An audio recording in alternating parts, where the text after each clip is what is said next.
BJP की दूसरी list के लिए मंथन जारी। आज दिल्ली की बैठक में हो सकता है फैसला। बीजेपी का यूपी में 29 सीटों पर प्रत्याशियों के नाम का ऐलान होना बाकी है। शुक्रवार दिल्ली की बैठक में फैसला संभव है। इससे पहले बीजेपी 51 सीटों पर अपने कैंडिडेट्स का ऐलान कर चुकी है। लोकसभा चुनाव 2024 के समर में सियासी पार्टियां पूरी तरह से एक्टिव हो चुकी हैं। भारतीय जनता पार्टी का यूपी में 29 सीटों पर ऐलान होना बाकी है। बीजेपी ने यूपी की 80 सीटों में से 51 सीटों पर पहले ही प्रत्याशियों का ऐलान कर दिया है।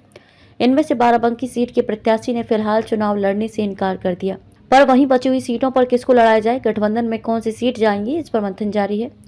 मुख्यमंत्री आवास पर बुधवार शाम को ही बीजेपी कोर कमेटी की बैठक में लोकसभा चुनाव में दूसरी सूची के प्रत्याशियों पर मंथन हुआ। इसको लेकर पैनल भी तैयार कर लिया गया है। वहीं 4 सीटों पर होने वाले उपचुनाव के लिए भी प्रत्याशियों के नाम पर मुख्यमंत्री आवास पर मंथन हुआ। इस बैठक में तैयार हुए पैनल पर 8 मार्च को दिल्ली में चर्चा होगी। इसके बाद दूसरी लिस्ट में बची हुई सीटों पर नामों का ऐलान हो सकता है। 51 सीटों के लिए पहले ही घोषित कर चुकी है प्रत्याशी। आपको बता दें कि भारतीय जनता पार्टी ने पहली सूची में उत्तर प्रदेश की 51 सीटों पर प्रत्याशियों की घोषणा की है। इनमें से एक सीट के प्रत्याशी ने चुनाव लड़ने से फिलहाल मना कर दिया है।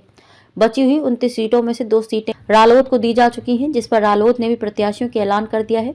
वहीं बचे सहयोगी, जिसमें अपना दल सुहेल देव, भारतीय समाज पार्टी और निषाद पार्टी है।